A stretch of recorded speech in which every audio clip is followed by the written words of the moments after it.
my name is Rick Sanchez. I'm with a company called Tractor Tip Equipment, and what we have for sale here today is a John Deere 26G mini excavator.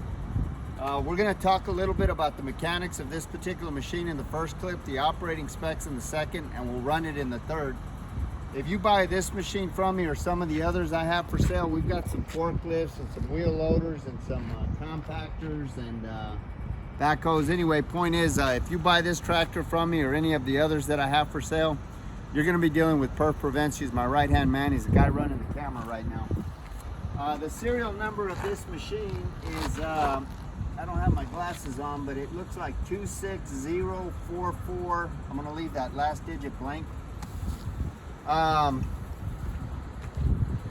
Price on a new machine like this these days is probably $35,000 to $40,000. Been a while since I priced them new, so I couldn't really tell you. But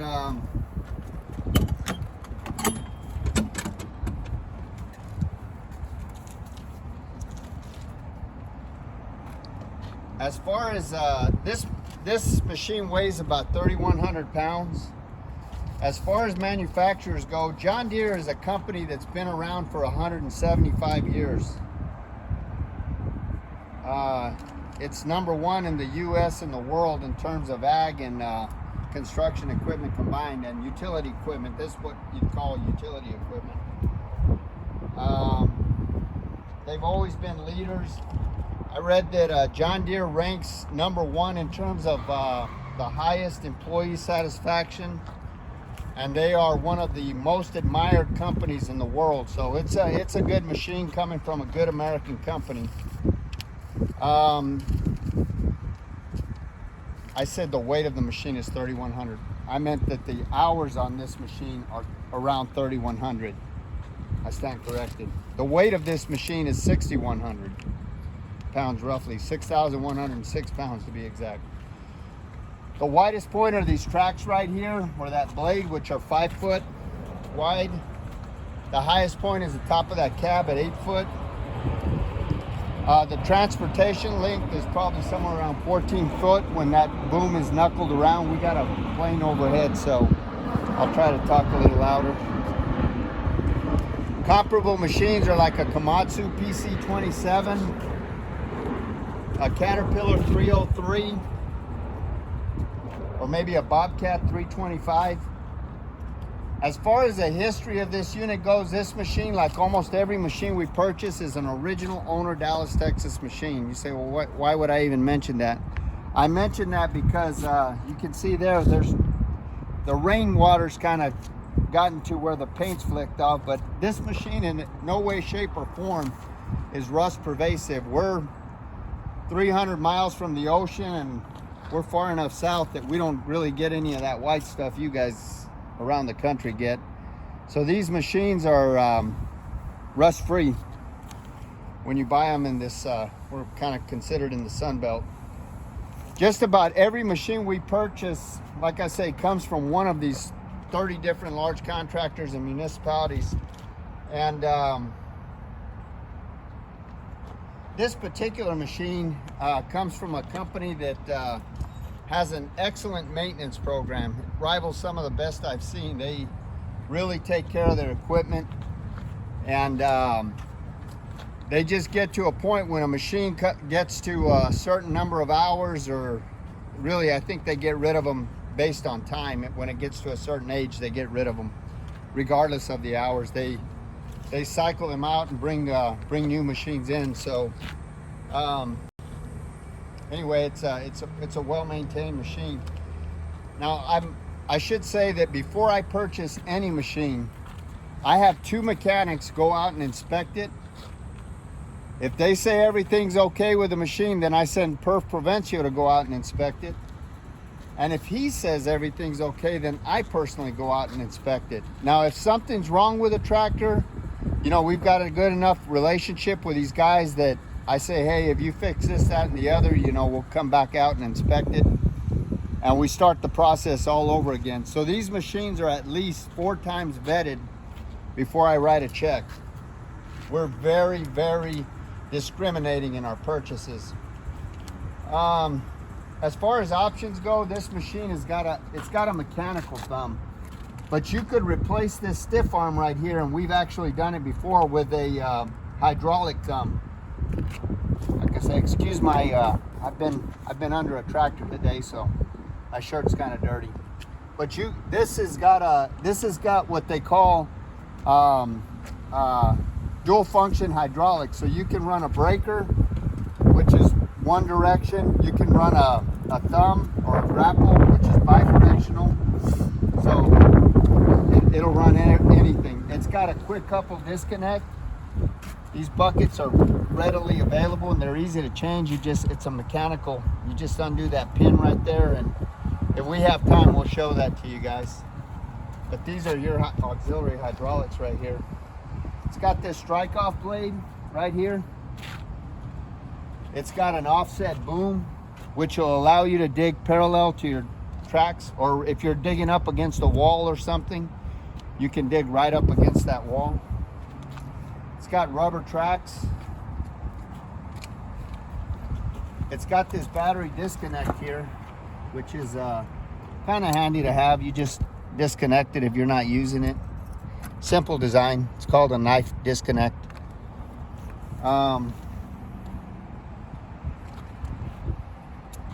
to think if it's got anything else. Oh, it's got let me show you this right here.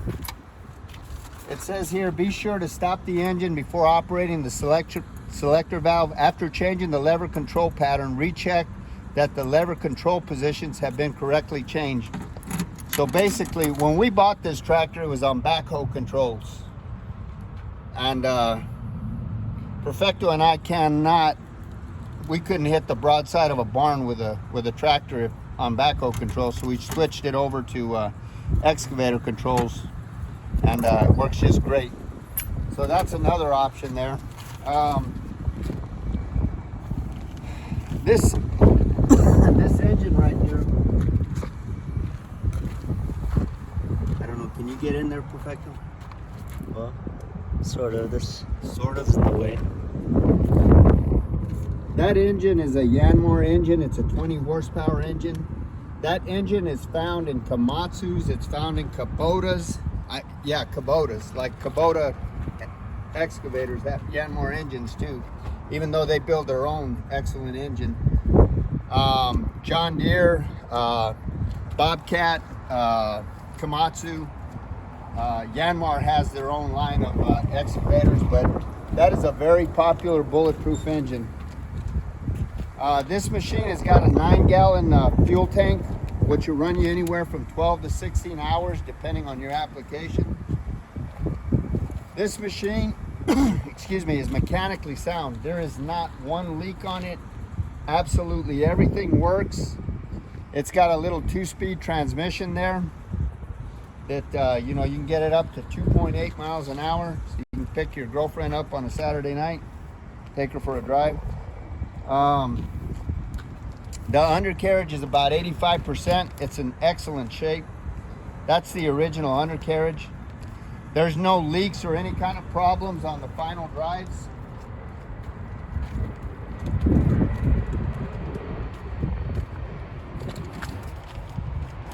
The final drive motors have got plenty of power to counter rotate. That's one of the ways, that's a quick acid test to find out if you've got a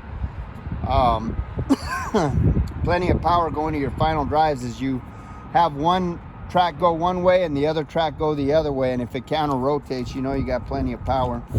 You can see those teeth right there are probably about 90%.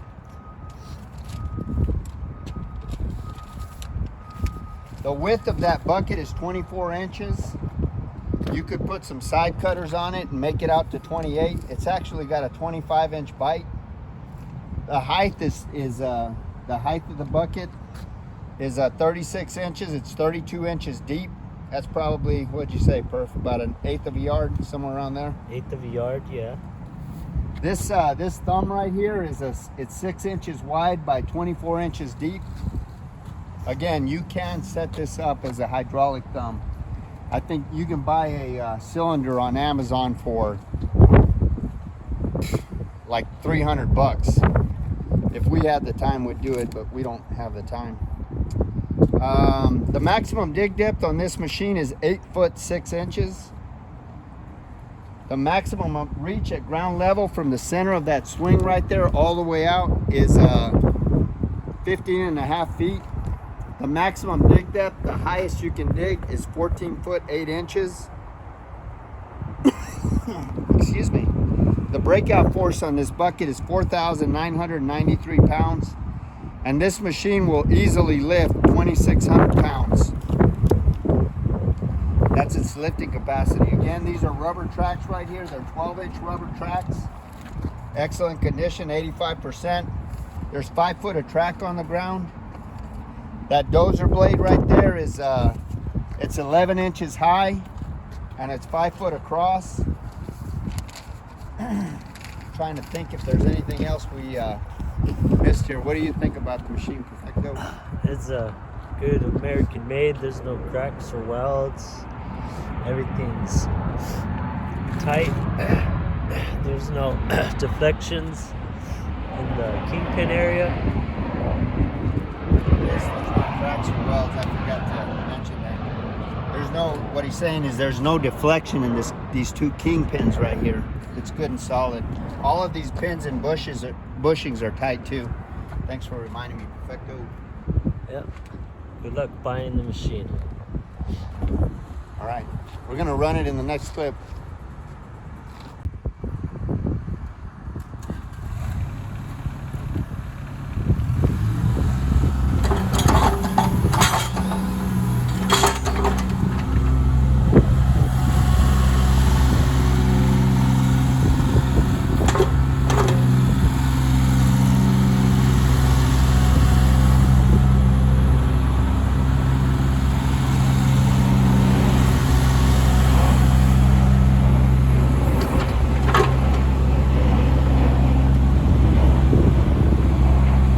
Turn a little bit, Perf.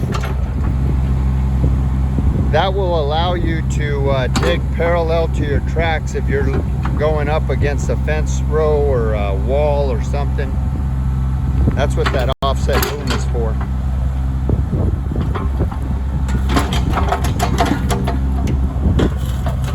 There's your blade.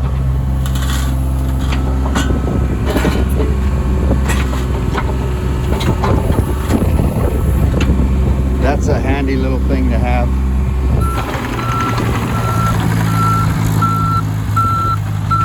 Those tracks are in really good shape. They're the original tracks.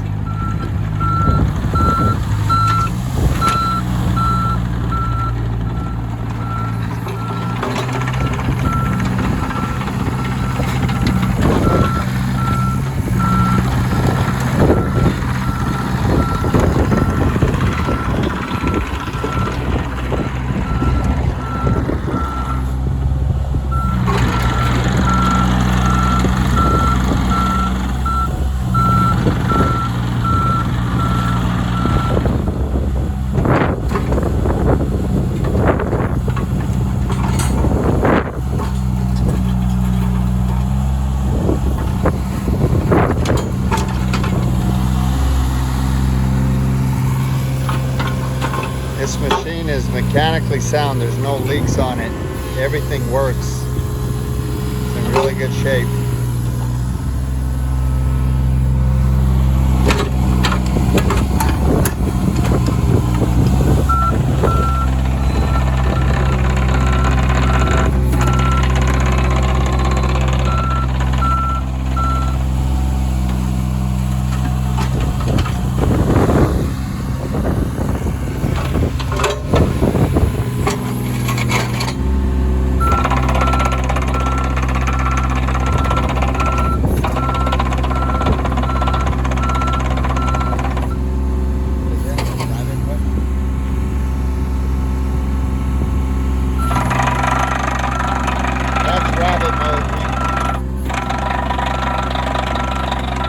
Do the other side first. This is rabbit mode for the travel.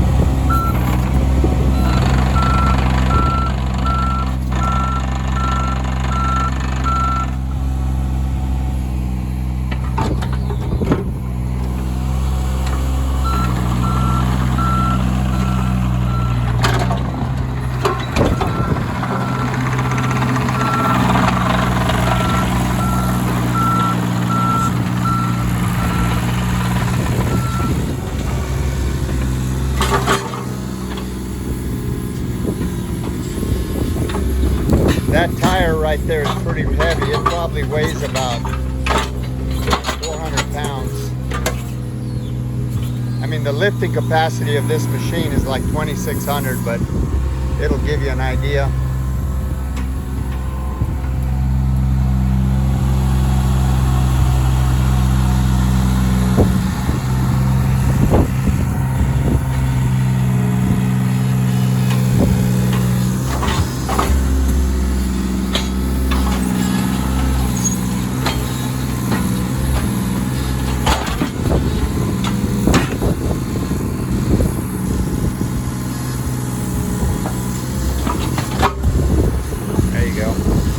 Maybe push it in a little more, Perf.